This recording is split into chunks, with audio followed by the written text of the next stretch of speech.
Us. So I'm Mira, I'm one of the pediatric oncologists in BC. And I'm John Pickering. I'm a person with lived experience from Ottawa. And we wanted to present together on behalf of the other co-leads, Chiquita and Laura, as well as the larger group, about the work that we're doing in Matrix 5, which is education and training. And I would probably echo Avi's mention in that I think our group also spans all of the other matrices really well, and hopefully we would have the opportunity to contribute within all of your work as well. And so in terms of our overarching goal of this matrix is to enhance the skills and experiences of people with lived experience, researchers and clinicians to meet the overall goal of ACCESS, which is to bring about transformative care change. And we took that and then delved that down into two major objectives. So the first is to improve persons with lived experience involvement in pediatric research, advocacy, and transforming clinical care, and then to help enhance the skills and the knowledge of the next generation of pediatric cancer researchers and clinicians. And keeping those kind of main aims in mind, we have several priorities which we've listed on our slide, but they really kind of summarize into two main ones, which is one is in understanding the needs of our community and being able to develop resources, but also more importantly, access to resources that already exist to meet those needs.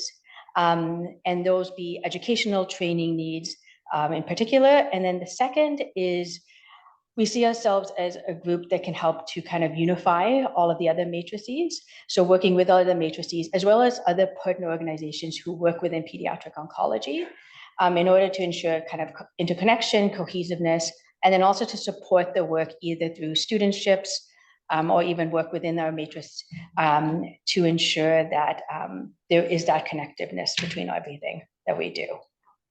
Great. So talking a little bit about some of our projects and the actual work that we've been doing, and I apologize, I'm going to take my glasses on and off because even though we did the assigned font size, it's still pretty small, so bear with me.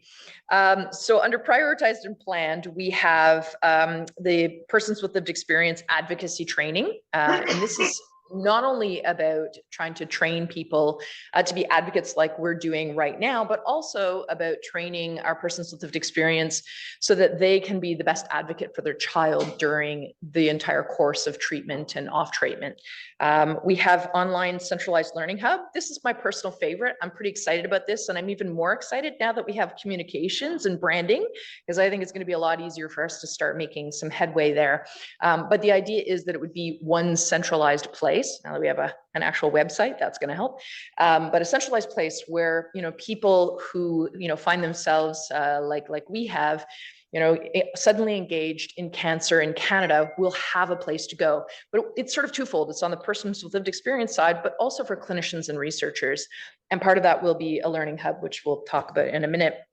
Career Development and Research 101 curriculum. So we, I think, recognize in our matrix that we have some work to do on the persons with lived experience side, and that we can help the, the clinicians and researchers as well with some of our experience, and that we also note on both sides there's some gaps in knowledge or gaps in training opportunities. So we're going to look at both and have the hub, sort of be good for both populations. So some of the things that we've submitted or that we've been working on towards submitting, we have a subsidies policy and procedure for persons with lived experience. So we know that we go to different conferences and events all the time, or we would like to as persons with lived experience. And at the moment, there isn't always funding to do that. So we have some funding through ACCESS, which is fantastic. And now we've had to come up with a process to make sure that people can apply for that funding. So that's what we've been doing. And it's not yet approved, but we're, I think, just about in the queue for it. So that's coming soon.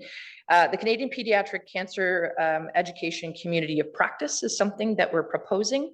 And there'll be more details coming on that.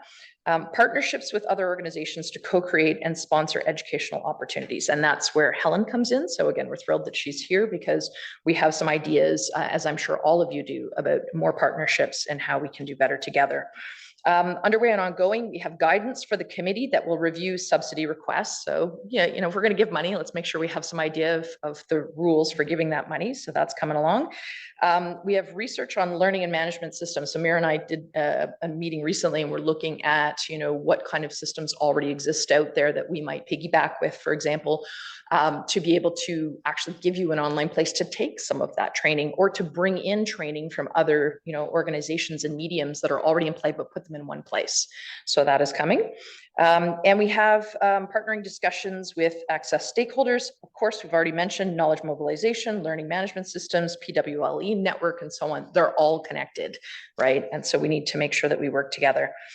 We have done an environmental scan.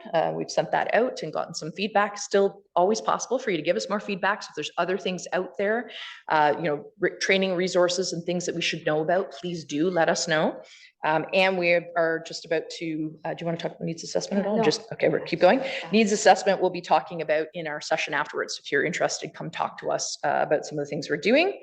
We did a webinar this fall. And there will be more to come on that. Submission of educational programs to partner organizations and educational events. We've put in a few submissions, a lot more that we'd like to do. So a lot of it just comes down to resources, but we're getting there.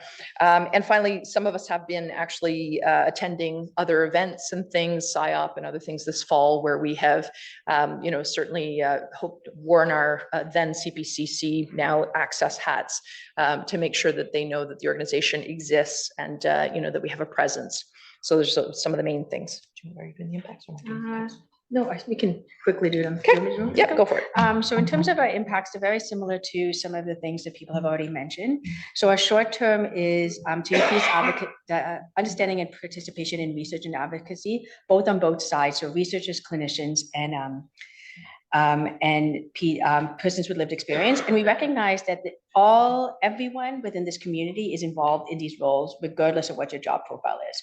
So if you're a clinician who's 100% clinician, you're still involved in research. Or if you're a bedside nurse, you're still involved in research. And the same for all of our patients and families, that they all play a role in each of these. And so we want to equip people with the skills and the knowledge to be able to fill those roles. And then to increasing network and mentorship opportunities. So this event is the pinnacle of what we would like to do, but also doing that within each organization, because there's silos within organizations, but with outside of individual in organizations across Canada, but also with partner organizations as well, because there's a lot of work that we're all doing that's overlapping. And we just want to make sure we can play a role in that work as well. And we have a number of series. I know we're probably taking too long, but talking about our intermediate goals and basically our long-term goals, all feed back to the major goals of ACCESS. And any questions you may have, you can come talk to us at our info session. We need to be educated too.